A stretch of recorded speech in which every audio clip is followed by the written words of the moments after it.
Welcome to our discussion on donor advised funds, from passion to lasting impact.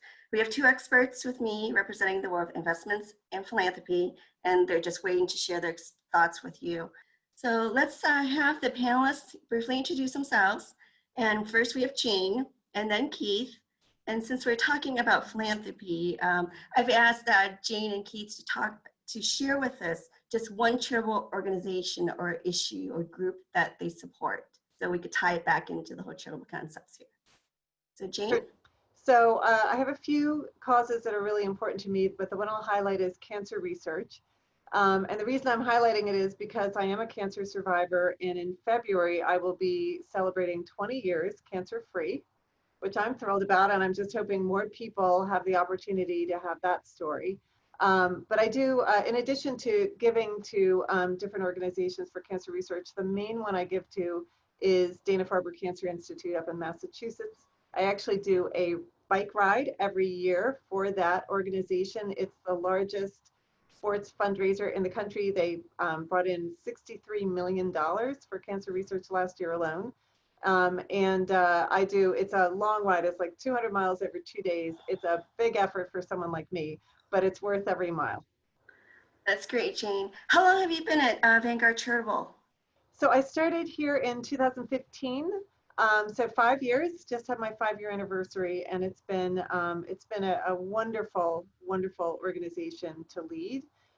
Prior to that, I spent 30 years in the financial services industry, the first 16 in banking, and then 14 at Vanguard. And you know, my life's work leading up to Vanguard Charitable was really leading primarily client-facing organizations through growth and change. And one thing I've really learned is the importance of understanding your client and understanding them deeply. I actually think discussing philanthropy with your client is a great way to have a new and deeper lens on them. That's great. We can't wait to hear all your thoughts here on this. And then we have Keith, also a West Coast with me in San Francisco. Yes, welcome. I'm Keith McWilliams with Evercore Wealth Management. I'm the head of the West Coast region. And I think a good way to introduce my involvement in philanthropy would be that I wear 3 hats. I've been an institutional asset manager over my 30-year career in foundations and endowments mostly. Also I'm a wealth advisor. So I bring wealth planning and philanthropic planning as part of the same package to my clients and families. And then the third hat would be boards I've served on over the years, and community foundation involvement, and I have a couple of my own donor advised funds as well. My personal interest has over the years evolved to be youth and education, and more recently health. And so I give to a lot of different, a broad spectrum, but I'd say most recently I was involved as a community ambassador for Palo Alto Medical Foundation's Adolescent Behavioral Health Initiative, where they tried to push issues for teens from the schools into the pediatric offices and training staff, and then helping families navigate for insurance to get that covered. So adolescent behavioral health has become my sweet spot. That's great, thank you. And then, so let's start. So Giving USA just published a new study about 2 weeks ago, and they found that Americans gave $449.64 billion to charity in 2019. And 69% of that amount, or $310 billion, were given by individuals. And so as we're looking at the percentage of total giving, donor advised funds are growing. And the latest stat I have is the 2018 number. And so it's been 12.7% of individual giving from donor advised funds. And this is from the National Philanthropic Trust. And then they also said that there are 728,563 donor advised fund accounts.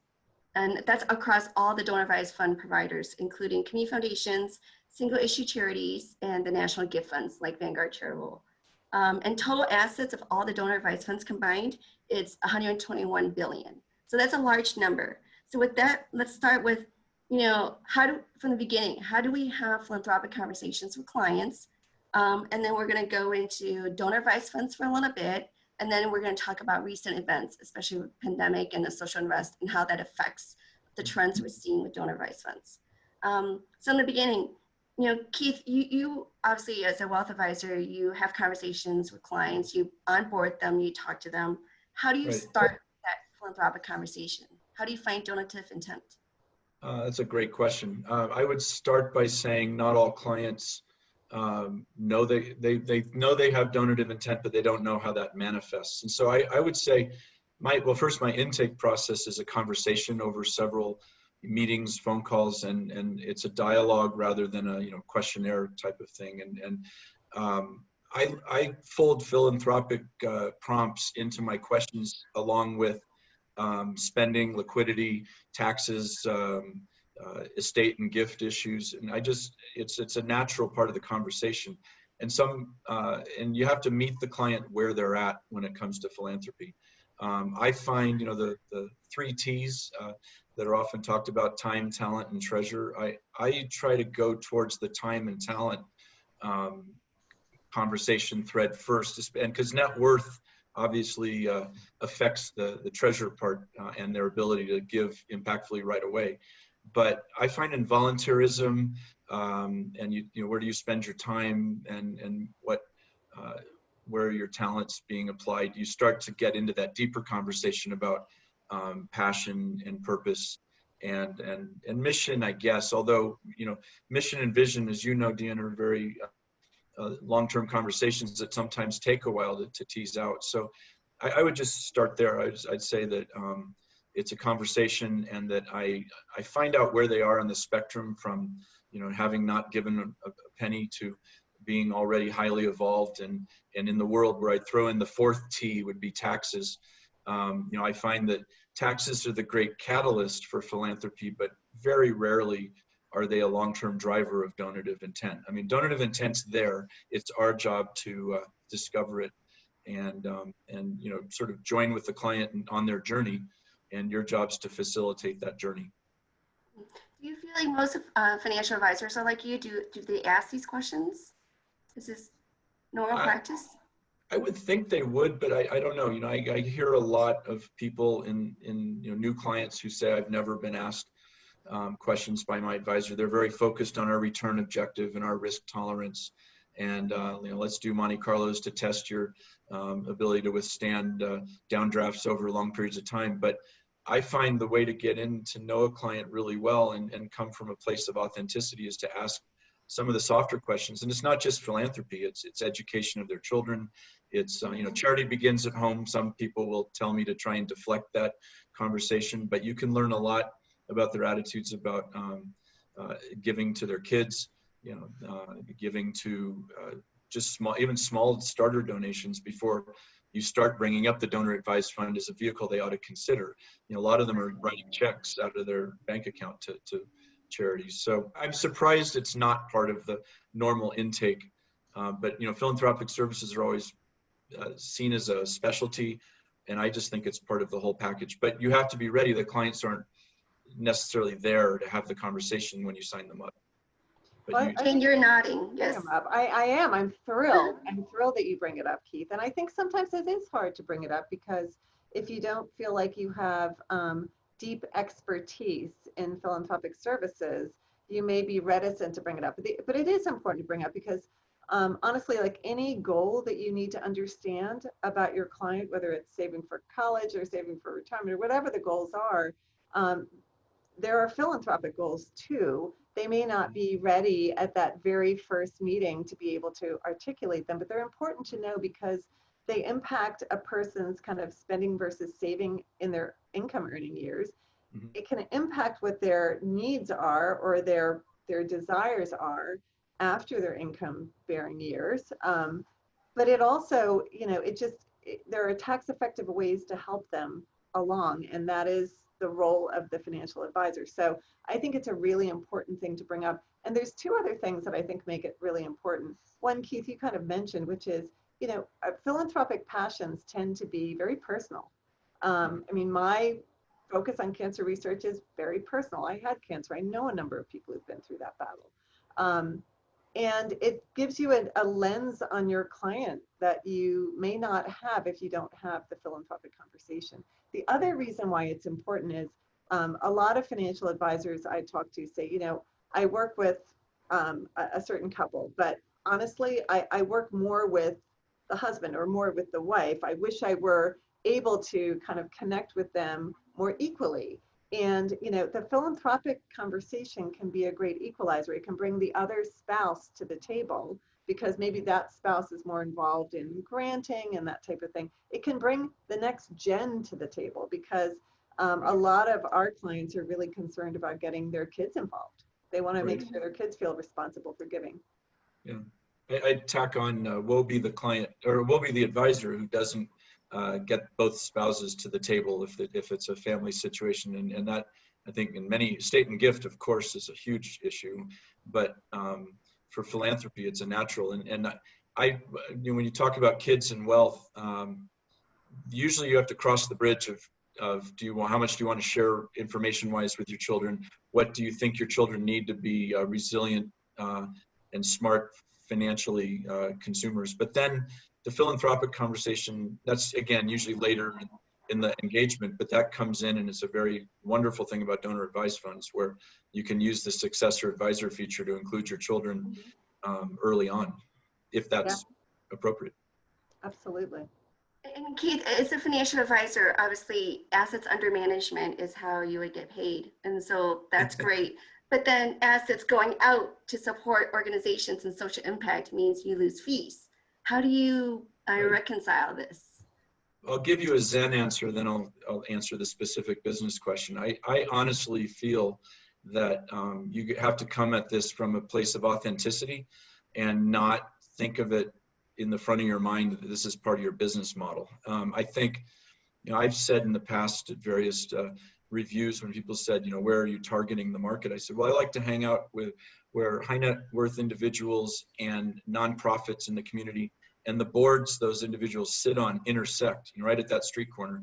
And I just think good things happen when you attend that intersection with authenticity and mindfulness. And so AUM in, I don't view AUM out for donations as a loss to the business. I think synergistically I'll end up ahead because the money will follow. But I will say that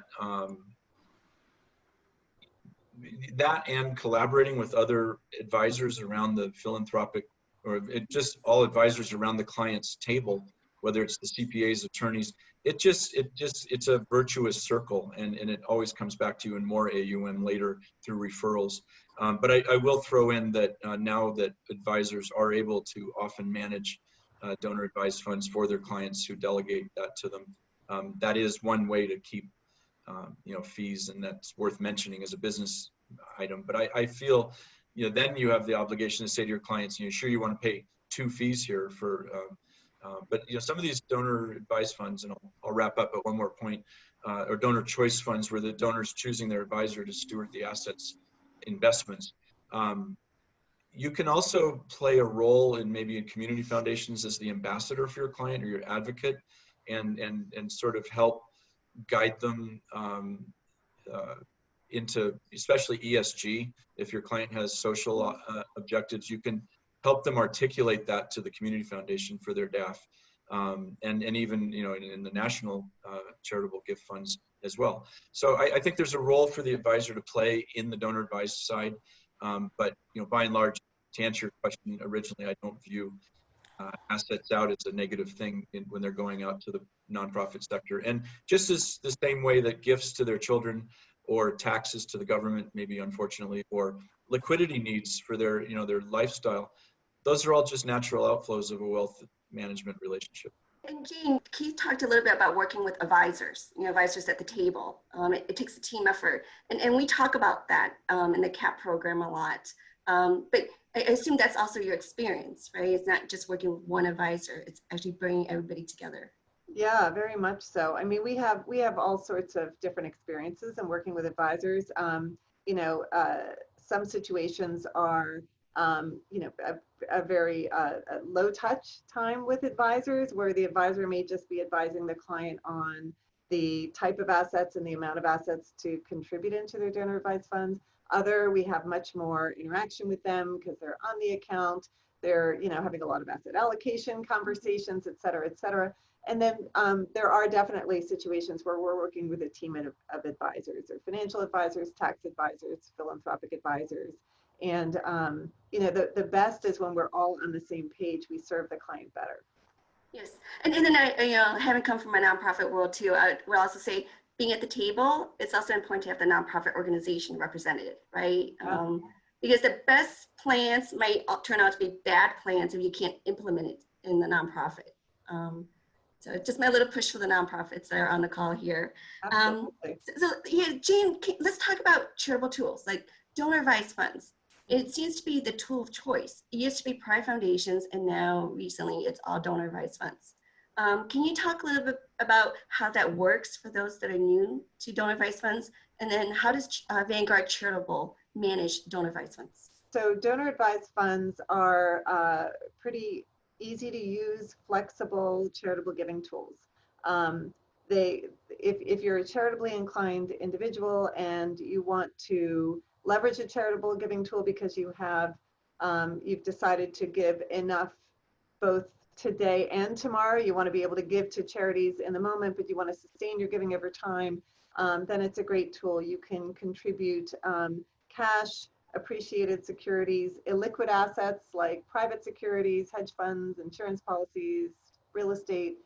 A broad range of assets can be contributed to donor advised funds. And I think for the financial advisors on the call, that's important for them to know so that they can really have a broad conversation with their client.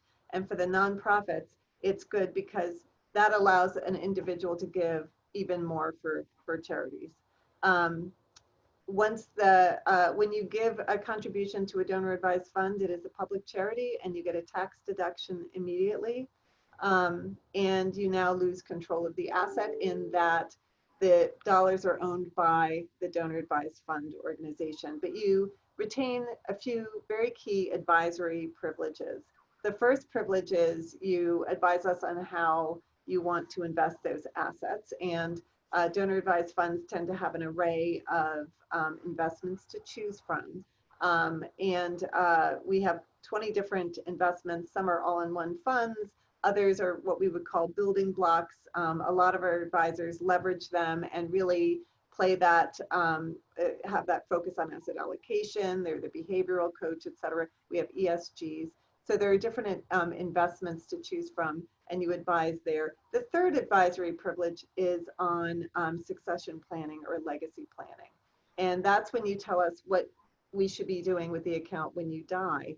And some of our clients say, okay, I want all of the money to go to these 3 charities. Others will say, I want the account to pass to my heirs because I'm, you know, getting them ready to become responsible philanthropists during their lifetime as well. So it's a very flexible tool. It tends to be lower cost than private foundations, a lot lower cost, which is why more people can actually use them. It takes pretty significant assets to start a private foundation.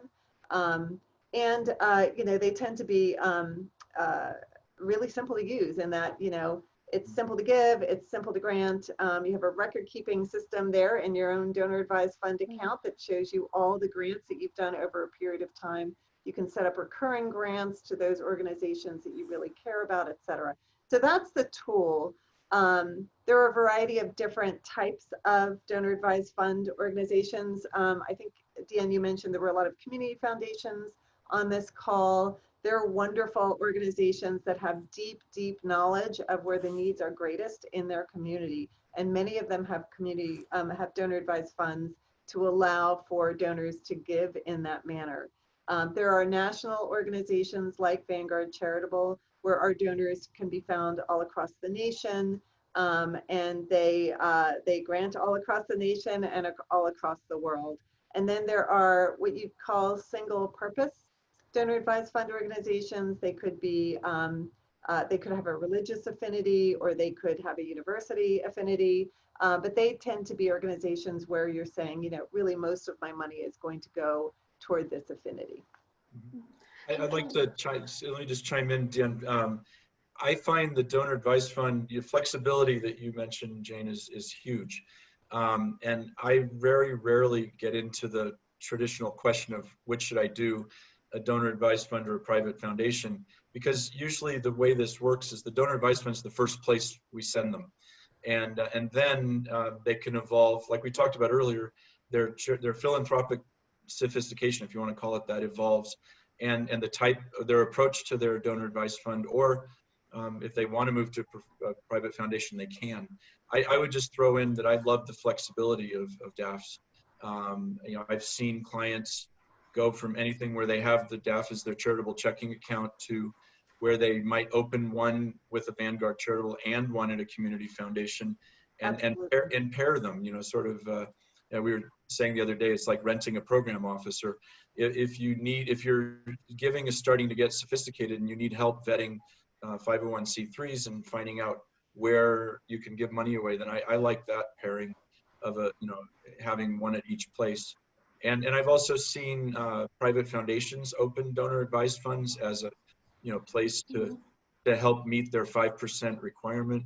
And finally, all the way up to more sophisticated plan giving, where a charitable lead trust might name a donor advised fund for its lead interests, just to help the donor trustee not have to panic at year end whether they've given away the entire amount. And donor advised funds they're the workhorse, I think, of the charitable world.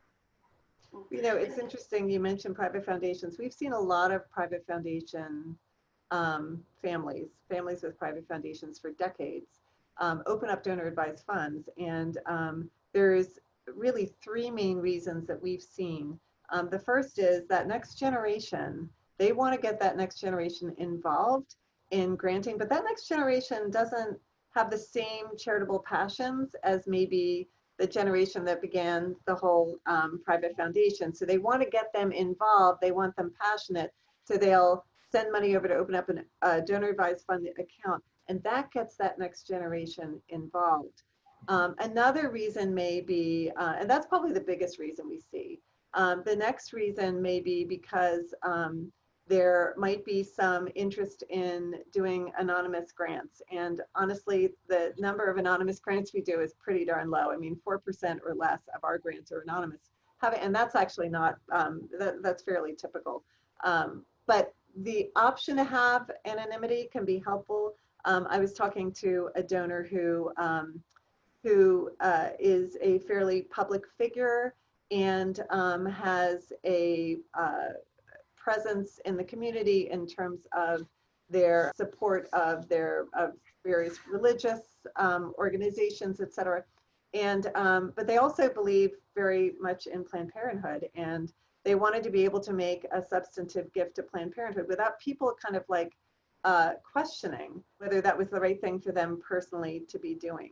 So that's another example. The third would be people have had private foundations for a long, long time, and they've gotten to know more about that flexibility that Keith mentioned and the benefit of that flexibility of donor advised funds. So they open up a donor advised fund to kind of try it out. It's a test drive to say, hey, would we prefer to actually send it all over and close down the private foundation because, it's administratively burdensome, it's costly, et cetera. It's great because if you want control, like complete control over your granting, that control element is great with a private foundation. But if you're like, hey, I don't really need that, and I actually would love the opportunity to grant outside the mission of this private foundation, we see so many people coming over and trying us out. Jane, just to follow up on that, private foundations they have to file their 990 PF, so all that is public.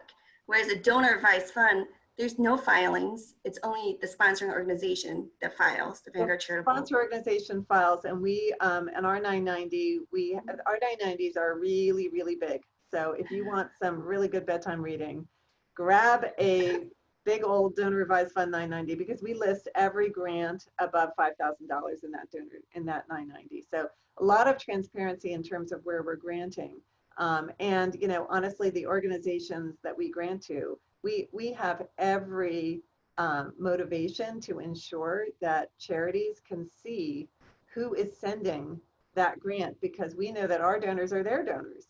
And so if you go onto our online experience, and the donor goes online to do a grant, the default is that we give the name of the fund, the name of the individual, and their address, so that charity receiving that grant can thank them and build a relationship. So, you know, that's a big reason why the number of anonymous grants are pretty small. But yeah, there's much, there is the ability to do that. And in certain situations, honestly, without that ability to be anonymous, that grant probably wouldn't have happened.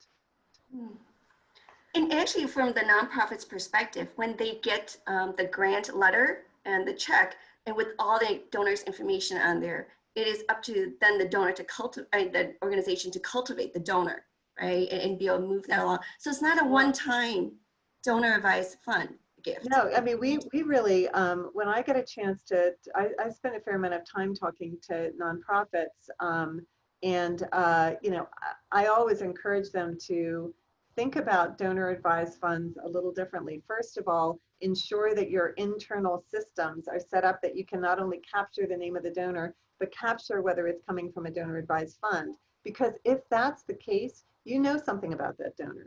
They have more money, and that money can only go to charitable purpose. It's, you know, if I'm in the development office at a nonprofit, it's a lot to ask someone for money, because you're kind of doing two things. You're asking them to take it out of their personal account. They're asking, you know, open up the wallet. And then once you do that, give that money to me. With a donor advised fund, the wallet's already been opened. It's only one question that you need to ask. That money's already put aside for charity.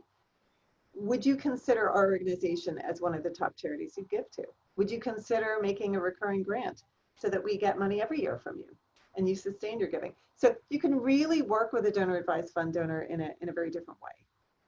There was a donor advised fund report from NPT, National Philanthropic Trust, and they said the average size of a donor advised fund account for 2019 was about $166,000. Okay. Does that sound similar to what Vanguard? Yeah. So, you know, every organization is slightly different, and they'll have a different clientele, and they'll have a different average and that type of thing. So at Vanguard Charitable, our average size is a little bit above $500,000, but there's, you know, there's organizations that their average size is 20,000. So, you know, it's all in between. That's probably a very accurate number for the full industry. And then let's talk about the donor advised fund profile. So Keith, if you're talking to a prospective client or even your own client, and you know, you're thinking about a donor advised fund might be the best charitable tool for this individual, like what would be the ideal client that you want to, you know, kind of not pitch or sell donor advised fund to, but at least introduce the concept? What do they look like? Like I was saying earlier, I find it's someone that's beginning their philanthropic journey, and you know, you quoting 160,000 feels right to me for what I would call starter. You know, I mean, we have a higher minimum, but you know, a lot of our clients have smaller donor advised funds we're not involved with, but they opened them when we first started our relationship many years ago. So I just think, going back to what I said earlier, they start asking questions. You make prompts about you know, your review meetings a few times a year, especially towards year-end taxes. Like I said, do prompt the conversation. A lot of DAFs obviously get started when someone said, you know, I need a big deduction this year, but I don't really know what charities to give to. Then I immediately bring that up. And that's probably the most common. Like I said, it's a catalyst reason, not a donative intent reason per se, or it might be both. But it's a great, you know, to be able to refer them to that, get their deduction, and then hunker down and start doing purposeful giving in the following year. So Jane, is it the older millennials that are creating donor advised funds? Is it the retirees? It's the full age range. Honestly, there's so many different situations. I mean, I think the first thing that you need to understand about an individual to determine what, you know, what charitable giving tool would be appropriate for them would be to find out how important is giving to charity. Are they charitably inclined? You know, I think as people evolve, that's my new way of seeing as people get older. Now that I'm older, it has to be a nicer way of saying it. So as people evolve in their life and their charitable passions grow, and as their wealth grows, they tend to have more interest in not only giving within the year, but being able to sustain that giving over time. So that would be the first thing. And then, to Keith's point, find out what's going on with them personally and professionally, to the extent that they are getting an inheritance or they're selling a business or something like that, where, they have a bigger opportunity to give, they have a bigger interest in a tax deduction.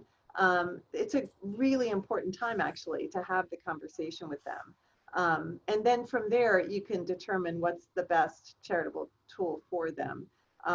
For those on the phone or on the webinar who are looking for a really, really helpful guide in how to determine the best charitable giving tool, at vanguardcharitable.org, our website, if you go to resources and you look under giving resources, we have a compare giving options tool. I think it's also part of our Giving Matters toolkit, which you'll see a link at the end of this webinar that you can request. But it just gives you, depending on what's important to your client, you can determine whether a donor advised fund or a private foundation or some other giving tool is right for them. And you touched upon this, Jane, earlier about types of gifts that can be donated to a donor advised fund. Cash, but now we're seeing a lot of public traded securities, and then now also complex assets, right? Yeah. So if a nonprofit's working with a donor and they're talking about timber or real estate, they can't take that on themselves. They're a small organization, but they could partner with somebody like Vanguard Charitable to help with. Okay. Absolutely. Can you talk a little bit about that process? Yeah, sure. Yeah, so typically the process starts either with an advisor or a client calling and saying, I have a private security or a hedge fund, or I have, timber, or I have something I want to donate. I'm not quite sure how to do it. And we walk through that. Our focus at Vanguard Charitable is to not only help that client donate that asset, but then get that asset into grantable form, meaning, we want to liquidate that once we own it. We want it available for granting so that the money can go out to charity. And we do that very well. We do it all the time. There is a lot to it. So,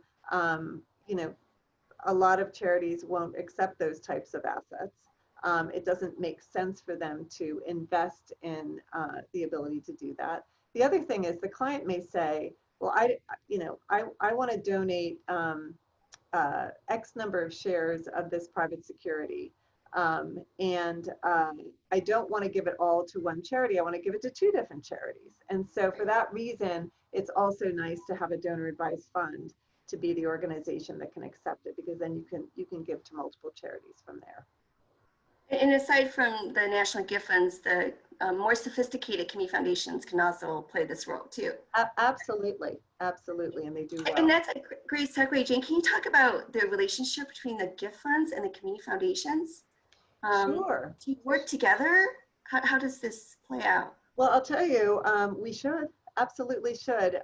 In fact, I think we're working together more and more. I've had this great opportunity over even the last year or so to get to know a number of community foundations and the work that they're doing. And because of that, I've had a chance to think through ways to work with them in a better way. Because I mean, at the end of the day, we all have similar missions to try to make the world a better place. We just do it slightly differently. And so, to Keith's point, there are a lot of people who want to work with both national and community foundation donor advised funds. And it's a great way to go. Most recently, I'll give an example of probably one of my favorite examples now of the way we're working together and leveraging each other to do good work. So with this COVID pandemic, the need has been absolutely massive, as you know, because it's not only been a health disaster, but an economic one. And when there is a disaster like this, at Vanguard Charitable and other donor advised funds, we'll put up on our website, here are organizations that are on the ground and helping. And so if you're looking for a place to donate to be part of the solution, consider these organizations. So for COVID, what we've done at Vanguard Charitable is we've created a landing page on our website that you can go to look to see what organization you might support. We list national organizations like Feeding America, for example, and a lot of our donors have given to Feeding America, they've given to disaster relief, to UNICEF. Those are all national organizations doing work across the country and beyond with COVID funds.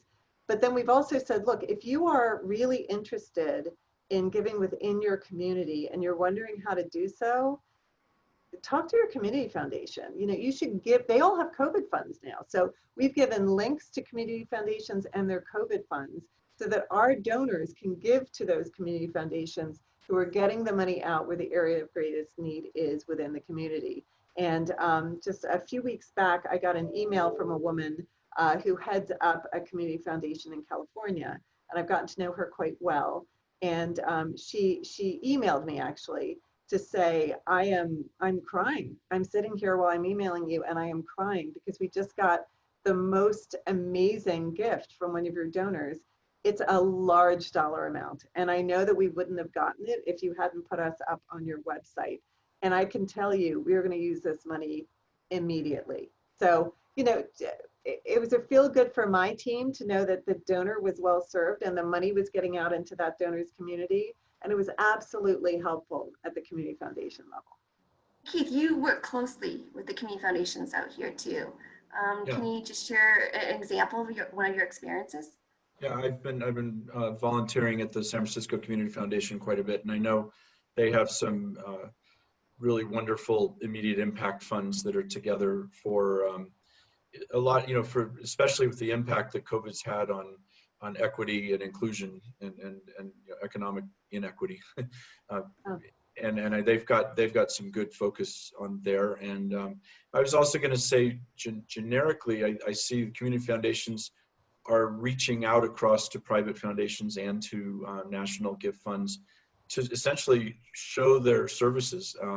We were saying earlier that a client might have a national gift fund and want to find a program officer in an area that they like, and they can do that by partnering with a community foundation, but it's coming the other direction.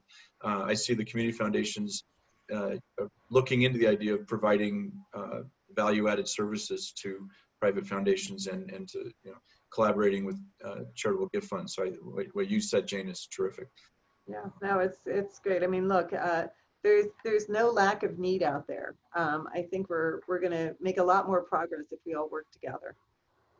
Speaking of need, let's transition to talk about current trends between COVID and the social unrest. I'm sure you're quite busy, Jane, and you and your team.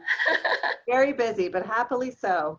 We're very busy. I got to tell you, you know, I'm actually in my office. I don't know if you noticed this, but I'm in my office. This is the first time I'm at work. This is the first time I've literally been in my physical office since March 16th, when all of Vanguard Charitable moved home to work remotely.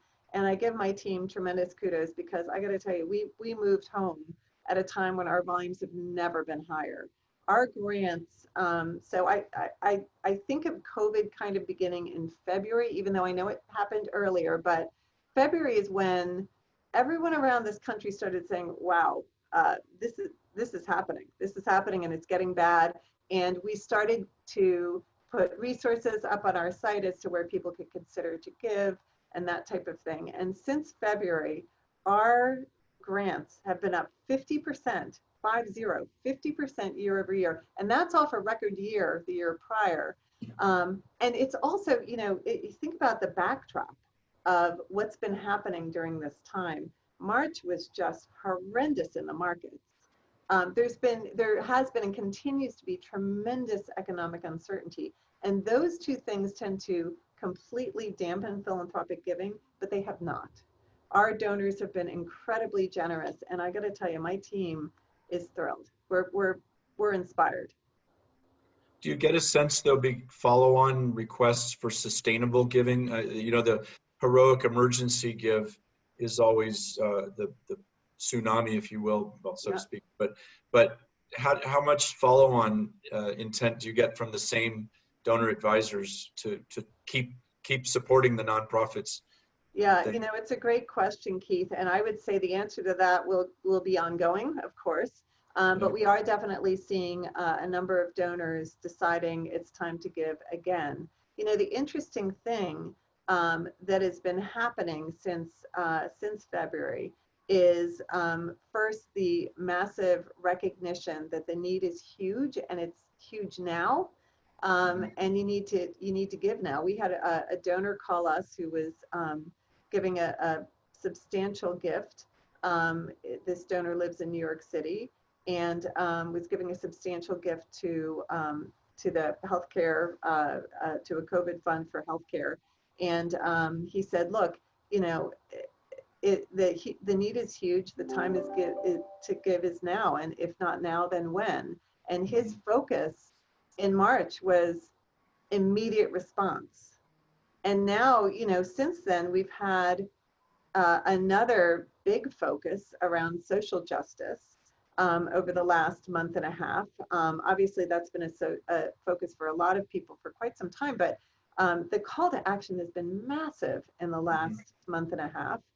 And, you know, that's going to be an ongoing need. And COVID in itself is going to be an ongoing need, because at some point we're going to get into recovery, which is probably when we'll have vaccines and therapeutics that we have to dispense across the world. And then we'll get into the preventative phase when we have tons of lessons learned in terms of vulnerabilities in our systems that we're going to want to address so we're not vulnerable in the future. And then there's going to be wildfires and hurricanes, and then all the organizations that you've always supported that still need support. So the need is ongoing, and we are definitely seeing a lot of donors try to think about, you know, kind of how they want to address their philanthropic goals.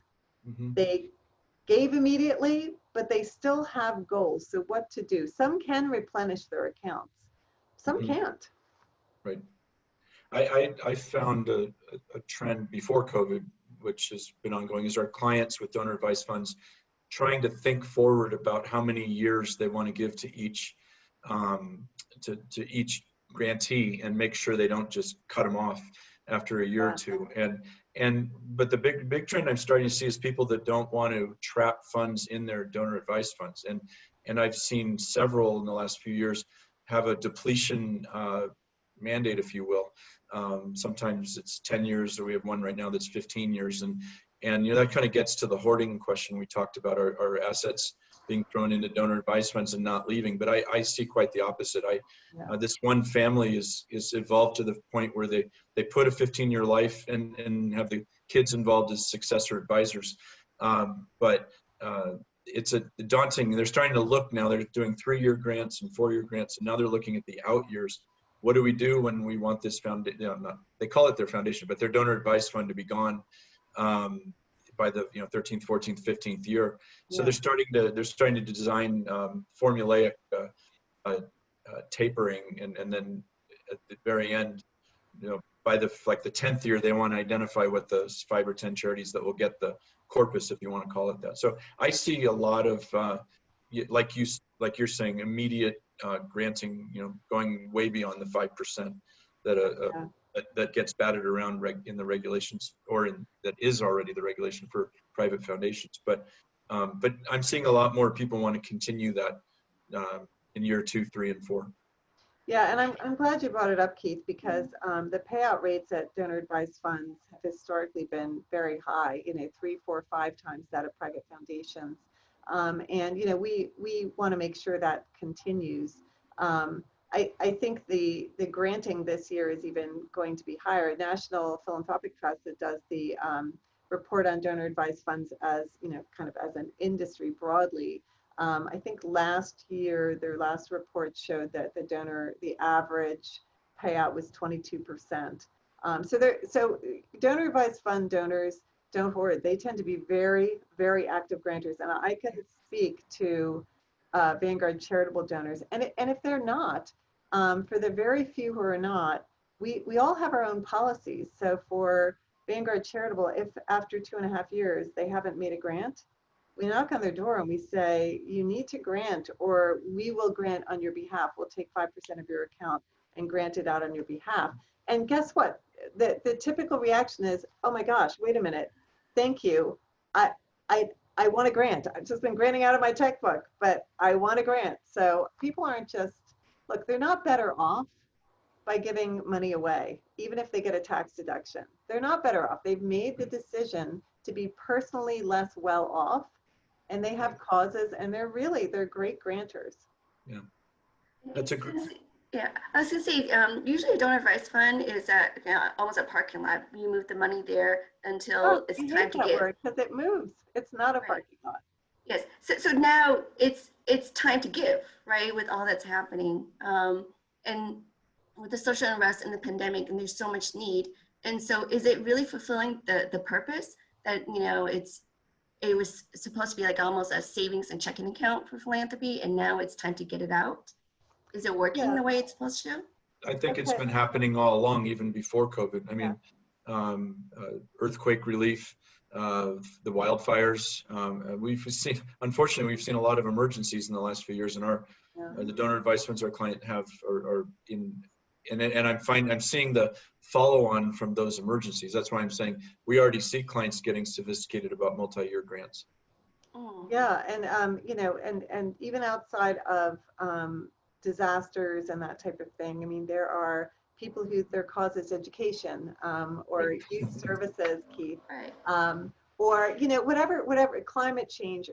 They have a plan, and they are on that plan, and they're giving every year. So so I think it's always been the mindset of these donors to give.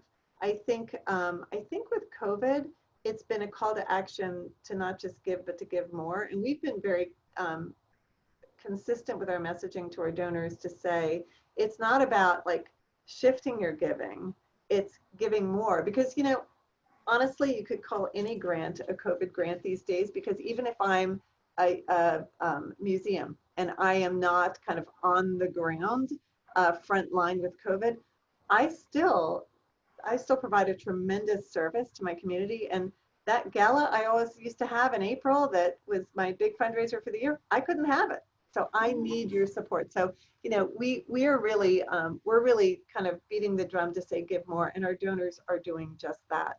I do think it's an interesting question that Keith brought up about kind of the timeline that people have in their mind when it comes to their donor advised funds. Yeah. Some people do think it's 10, 15 years. Some people think it's, something that will be kind of taken on from their family. It's their private foundation in a new form. But whatever the answer is, it could start to feel different if they just gave a huge chunk of it away. So it's a great time for an advisor to re-ask the question on what their goals are and how they're going to achieve those goals. Have their goals changed? You make a great point about when they stop being owners of the assets and when they start being stewards for the assets. And it is a psychological bridge they cross of that. And when we do, family balance sheets, we purposely stick the donor advice fund assets or the private foundation off to another side, and they say, well, we're still managing those assets because we might be managing for them investment wise. I said, no, that's not yours. It's over here in a different bucket. And they really do. It's easier to give money away when you're not agonizing over the tax decision or whether it's competing with your, and I do have to remind clients of this sometimes, you're not competing with the ability to give to the kids or give to, to your spending needs. That's already in the charitable account. Let's get busy moving it out and doing some good. Absolutely. And that's one of the reasons why in disasters and in difficult economic times during recessions, donor advised funds have been more resilient givers, because they're stewards. They're not, they're not wondering, oh gosh, should I give this money away? What if I lose my job? They're saying, oh, I've already given the money away. Where is it going to go now? And, luckily there are enough people who did just that there's been a lot of money available to give when the need has been so high. I feel like we could go on and on with this discussion, but we're hitting, towards the hour here. So last word, what should our audience take away from our discussion today? I would just say, going back to I often call it the roundtable, the client's roundtable, and there's a lot of advisors at that table. And since I'm giving advice to advisors, I would say embrace the collaboration with all the advisors at the roundtable. Don't get territorial about who is the quarterback, and you're on it. And also don't be intimidated that you may not be able to boil the ocean on every 501c3 that's out there, or every tax technique, and where it is currently, because you're going to learn not only from your clients are going to teach you a lot, but the other advisors around the table are going to teach you a lot. And so your job's to walk this journey with your client and be a facilitator and an advocate. It's great. Yeah, I couldn't agree more with you, Keith. I said earlier, when I was reflecting on my career, I learned how important it is to truly understand your clients, no matter what business you're in. And I would say my thought or my advice would be, this has been an interesting time. We've all been quarantined, our lives have been disrupted, and it's definitely been a difficult time, but it's also been a time of reflection. I don't know about you all, but anytime I talk to any of my friends, they're reflecting on something. And I think a lot of people are reflecting on the importance of being part of the solution in life and the importance of giving. And so, so with that said, I would say, if you haven't had the philanthropic conversation with your client, whether you be a charity or an advisor, have that conversation. And even if you haven't had it in the past, don't assume the answer will be the same. I think we're going to see a whole kind of different level of responsibility that people feel for giving moving forward. Great. My last advice is there are many experts, I think, all around the country. And so I would recommend, if you're stuck on something, reach out to experts. There's Keith and there's Jane, and there's so many people that actually have a lot of experience in the philanthropic sector. And so picking up, the phone, or actually just sending an email, tap into these experts, right? You're not alone. So that's what I would recommend. So a big thank you to Jane and Keith. Really appreciate you sharing your thoughts with us today. So thank you again for participating in this webinar. We look forward to seeing you again.